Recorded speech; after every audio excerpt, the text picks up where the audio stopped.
사람이라고 하는 것은 뭐죠? 살 더하기 암이라고 그랬어요. 살자와 암. 근데 뒤에 보게 되면 전미사로 암이 있어요. 암이라고 하는 얘기는 안다 그런 얘기예요. 그러면 아는데 뭘 알아요? 사는 걸 아는 게 사람이에요. 그러니까 우리 사람이죠? 그러면 그냥 먹고 마시고 입고 동물적으로 본능적으로 욕구적으로 소유적으로 사는 존재가 아니에요. 어떻게 살아가야 되는지, 무엇을 위해 살아가야 되는지, 선택지에 있을 때는 어느 편을 택해야 될지, 어느 방향일지, 어떤 태도와 의식과 가치를 가지고 살아야 할지를 구분할 줄 아는 게 누구예요? 사람이에요. 이렇게 살아가는 것을 요약한 한 단어가 있습니다. 삶이라고 하는 거예요. 그 단어의 뜻은 사람으로서 살아가는 사람의 바람직한 행동의 모습을 담은 단어, 그게 삶입니다. 오늘 우리가 이 자리에 나와 있어요. 단순히 위로받고 이 마음속에 응어리진 것이 이젠 씻겨지고 제거되고 마음이 뻥 뚫리고 시원하고 평안함을 누리는 수양적인 의미에서 이제는 여기에 잠시 휴식적인 의미에서 온 것만이 아니에요. 하나님의 말씀은 우리에게 그런 부분도 위로의 부분도 있지만 하나님의 말씀은 우리로 하여금 보내신 곳에서 살아가도록 하시는 하나님의 뜻이 담아 있음을 아시기를 주님의 이름으로 축복합니다. 우리가 하나님을 알아야 돼요. 그리고 나란 존재를 알아야 되고 이 세상의 수많은 우리를 알아가는 것이 대단히 중요합니다. 오늘 본문의 말씀에는 질문을 합니다. 누가 누구에게? 하나님이 욥에게. 오늘 본문을 통해서 하나님이 저와 여러분들에게 질문하셔. 질문은 세 글자입니다. 아느냐? 그거예요. 오늘 본문의 성경을 주목하십시오. 한글 개역개정 성경 1절 2절에 보면 눈에 띄는 물음이 있습니다. 뭐죠? 아느냐? 1절 내가 아느냐? 2절 아느냐? 2절 끝에 아느냐? 아냐고 묻는 것은요 3번 나오죠. 그러나 본문 히브리어 원어 성경에는 4번 나와요. 나머지 한 번은 어디 있습니까? 1절 끝부분입니다. 본 적이 있느냐? 그 말이 원래 원문에는 아느냐라고 묻고 있습니다. 여러분, 이 욥기의 주인공인 욥이 살던 시대는요, 당시에 이젠 다윗이나 또한 가나안 땅이나 출애굽 시대가 아니에요.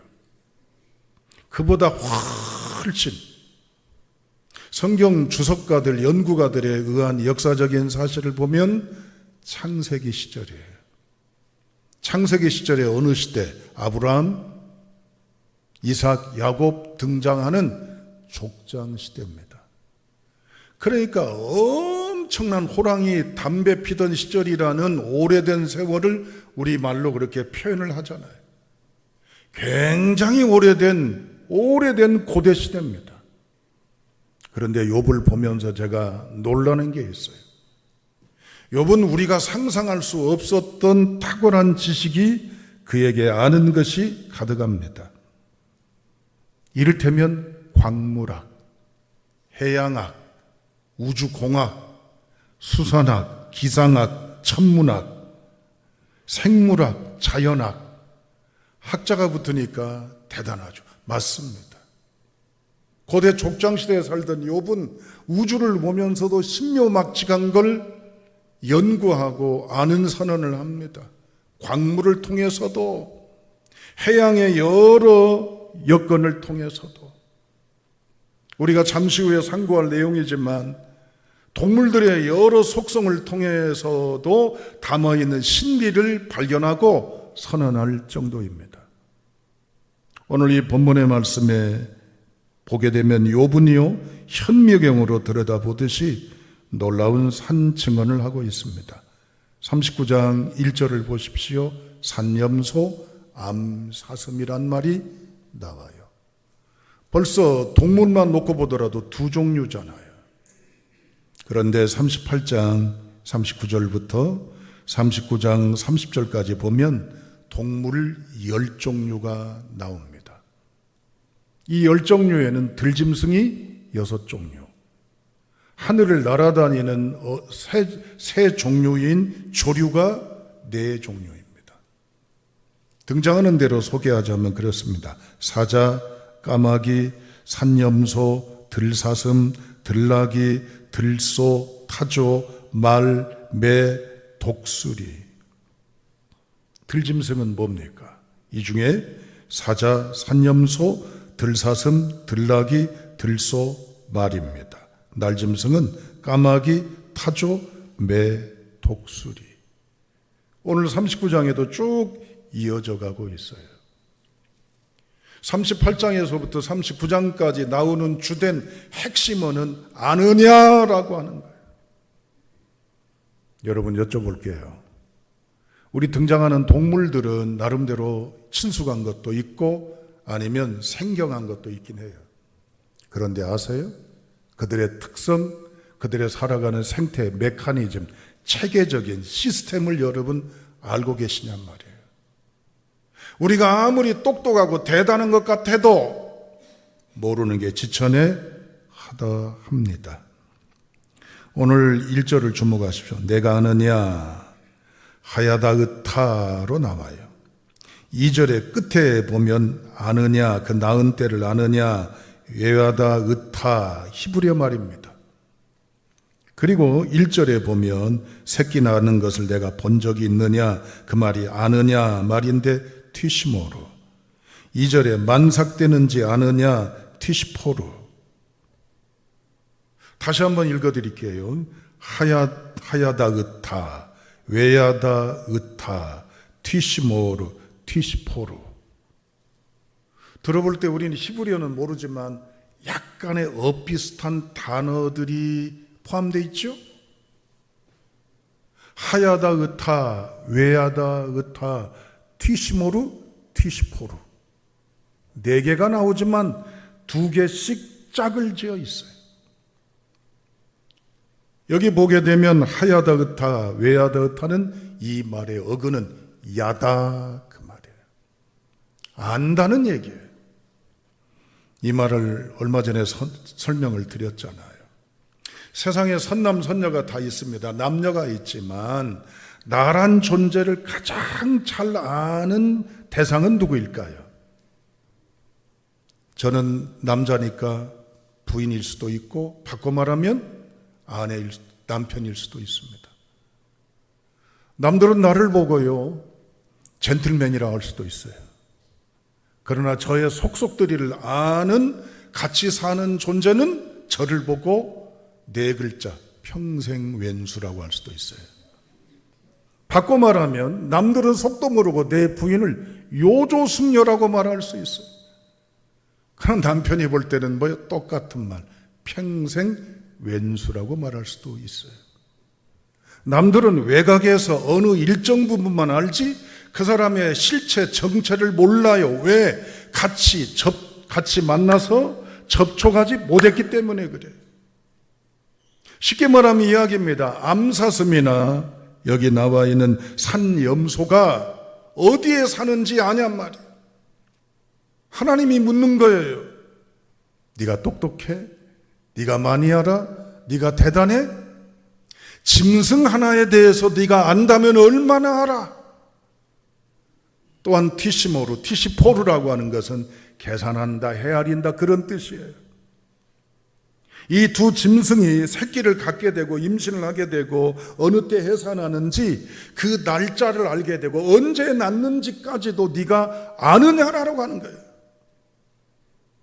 인간이 아무리 똑똑하고 대단하다 할지라도 그 수를, 그들의 본질을, 그들의 모든 내면을 제대로 알 수가 없습니다. 이 모든 우리가 미치지 못한 알 수 없는 미지에 신비의 세계의 모든 이 운영과 삶의 방식과 행동의 모든 것은 누가 체계화시킨 거예요? 하나님이 하신 거예요. 아멘. 다 같이 몇 절을 보시냐면 5절 보시죠. 본문입니다. 39장 5절 시작.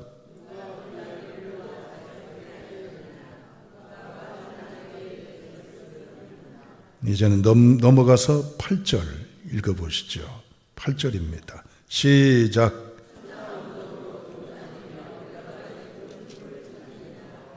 아멘. 들나귀가 있어요. 들나귀가 들판에 무수하게 깔려있는 풀의 종류 우리 몰라요. 이게 무슨 풀.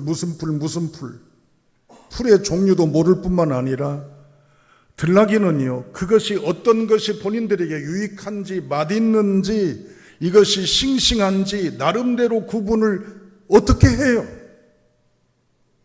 누가 그들에게 그걸 가르쳤으며 누가 그렇게 하도록 그들에게 그 모든 체계의 지식과 정보를 그들에게 넣어줬어요? 누구예요?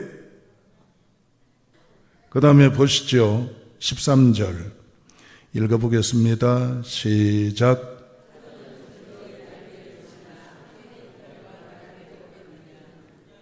타조 얘기가 나와요. 타조가 사막 모래밭 속에 알을 낳습니다. 그런데 거기서 깨어난 새끼 타조가 이제 자라갑니다. 이 모든 해산이나 이제는 성장이나 과정에 대한 정보, 체계, 그리하도록 이끌어간 섭리는 누구의 작품입니까? 맞습니까? 또 나와 있습니다. 다 같이 19절 읽어보시죠. 읽습니다. 시작.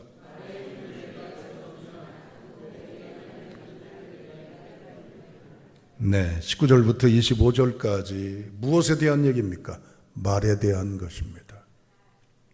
말이 갈기를 흩날리면서 쾌속으로 다름박질하고 용맹스럽고 여러 근력이나 모로 힘이 가득한 이 모든 말의 속성은 누가 그렇게 행한 거예요? 저절로 된 거예요? 지나다가 된 거예요? 누가 한 거예요?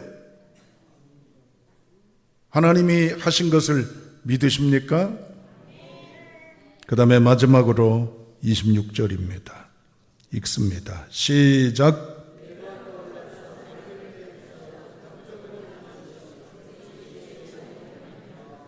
아멘.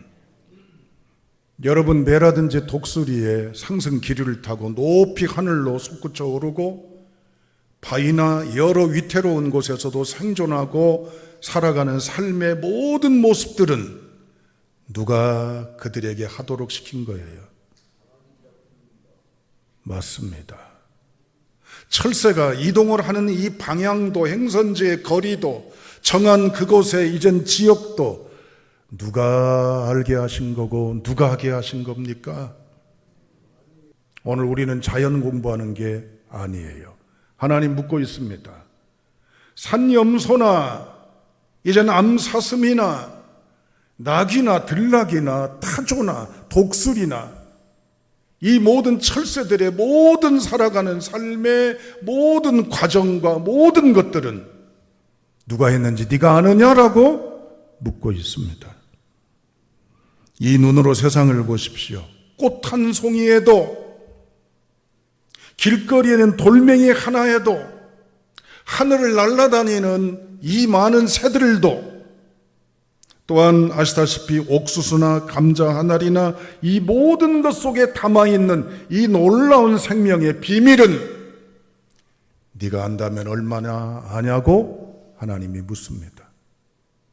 우리 알면 100이라고 보면 얼마나 알까요? 저는 0.000000001도 모르는 존재일 수도 있어요. 우리는 아무리 가졌어도 우주 모든 만물의 소유자이신 하나님에게 대입시키면 내 가진 거 아무것도 아니에요. 내가 아무리 남들에게 박학다시가다 할지라도 박사학위를 갖고 다양한 경험과 지식 정보를 가졌어도 하나님의 신묘막측한 여러 원리와 질서에 대입시키면 아무것도 아니요. 그런데도 오늘을 살아가는 우리는 하나님의 신비 아래 있으면서도 이것에 대해서 이제는 어떻습니까? 겸손하지 못하는 현실 속에 삽니다. 하나님은 오늘 저와 여러분들에게 시골을 열어주시면서 이것을 알고 살기를 복음으로 우리에게 말씀하시려 합니다. 세 가지를 아시기를 주님의 이름으로 축복합니다. 하나님의 말씀입니다. 첫째, 따라하시겠습니다. 너는 아는 것이 얼마나 되느냐? 아멘. 앞서 말씀드렸습니다. 욥은 광물학이나 생물학이나 천문학이나 기상학이나 자연과학이나 생태나 여러 부분에 박학다식이에요. 그러면서 이 논리, 지식, 정보를 가지고 하나님께 따지듯 원인이나 결과나 내용들을 도발하는 게 욥의 태도이기도 합니다. 얼마 전에 말씀을 드렸죠. 우리가 언제부터 철이 들어간다고요? 시간이 지나니까 철드는 게 아니에요. 내가 아는 것, 가진 것, 내가 경험한 것, 내가 이제는 살아가는 자리, 아무것도 아니다는 걸 절감할 때 철이 들어갑니다. 지혜라고 하는 것은 슬기롭다는 말이 반복됩니다. 그런데 지혜라고 할 때 해자는 빗자루 해성이란 단어와 이제 분리하는 뜻과 뜻이 담아 있습니다. 슬기로움은 하늘에서 해성처럼 내게 다가와 줄 때 내가 사람으로 살아가는 길을 알게 되는 게 지혜입니다. 하나님은 욥에게 묻습니다. 네가 아느냐? 그 말은 네가 아는 것, 배운 것, 경험한 것, 가진 것, 너 아무것도 아니야, 헛것이야라는 단순한 무용론, 허무주의를 말하는 게 아니라 진정 네가 알아야 할 것이 무엇이냐를 얘기합니다. 세상에 가장 귀한 암, 하나님에 관한 것, 그게 신학입니다. 과거에는 모든 학문 가운데 최고봉이 신학이었어요. 나머지는 아무것도 아니다고 하는 게 아니에요. 권합니다. 사랑하는 여러분, 오늘도 우리가 밟고 살아갈 세상에는 수많은 궤변 행복론, 이젠 무지갯빛 여러 행복을 이야기하고 있습니다. 오라고 손짓합니다. 돈 벌어, 돈이 최고야. 돈 가져야 돼. 돈 있는 사람이 힘있고 돈 있는 사람이 앞서가. 우리는 그 속에서 당당히 외칠 수 있습니까? 아닙니다. 하나님이십니다. 하나님만이 나의 유일한 소망의 꿈이고 유일한 생명입니다. 할렐루야. 두 번째, 오늘 성경은 우리에게 묻습니다. 따라합니다. 너는 무엇을 했느냐? 할렐루야. 그렇습니다. 여러분, 제가 읽었던 책 가운데 좋은 책이 있습니다. 피고석의 하나님이라는 C.S. 루이스의 책입니다. 우리가 어려움을 경험하면, 이해할 수 없는 어려움에 직면하면 우리는 어떤 반응을 보입니까? 왜 하나님 저를 이렇게 하십니까? 제가 무엇을 잘못했길래, 제가 하나님 앞에 얼마나 잘못된 삶을 살았길래, 뭐가 문제길래, 왜 나에게 이런 질병을, 내 자식을 왜 이렇게, 내 가정에 이런 불행을 왜 주십니까? 왜 이러십니까? 라고 우리가 하나님 앞에 애통하는, 목에 피가 나오도록 외칠 때가 있어요. 당연하죠. 그러면서 하나님 앞에 우리는 싸우듯이 얘기합니다. 마치 재판장이 우리입니다. 사람이 나요.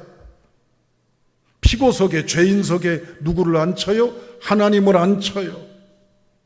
피고석에 하나님 얘기를 하는 것은 바로 그렇습니다. 그러면서 우리가 질문합니다. 왜 그랬습니까? 뭐 때문에 그랬습니까? 뭐가 문제인데 그랬습니까? 왜 나를 이렇게 합니까? 그러면 하나님은 인간 앞에 벌벌 떨면서 변명하듯이 말해야 될 자리 바꿈이 우리들의 모습이곤 합니다. 고난당하는 욥이지만 하나님께서 묻습니다. 네가 아느냐? 라고 하는 건 뭘까요? 여러분, 몸이 아프고 괴롭고 실패하고 상처와 불행 속에 우리가 놓였을 때 왜 이래야 됩니까? 언제까지입니까? 무엇 때문입니까? 하필 왜 납니까? 라고 묻기보다는 이렇게 되물어야 합니다. 이 병을 통해서 내게 알게 하시기 원하시는 게 뭡니까? 이 아픔을 통해서 내게 보여주시려고 하는 게 뭘까요? 이 고난을 통해서 남들 앞에 설 수 없는 부끄러움의 사건을 직면하지만 나로 하여금 깨닫게 하시려고 하는 게 뭘까요를 묻는 지혜자가 되어야 할 줄로 믿습니다. 그래서 욥은 그 뒤에 이야기합니다. 전에는 귀로만 듣고 알았는데 이제는 비로소 하나님을 보며 압니다. 할렐루야. 오늘 이 자리에 나와 계신 여러분 다 사연이 다 있습니다. 공개된 사연도 있지만 침묵한 사연도 있고 감춰진 비밀의 이야기도 여러분 다 있습니다. 그러나 그것은 내가 볼 때는 부끄러운 일이요, 내가 볼 때는 상처받은 일이요, 내가 볼 때는 아픈 일이어서 밝히지 못하고 숨기고 전전긍긍할지 모르지만 하나님은 그 자리에서 그 상황에서 나에게 묻습니다. 진영아, 뭘 배웠어? 뭘 느꼈어?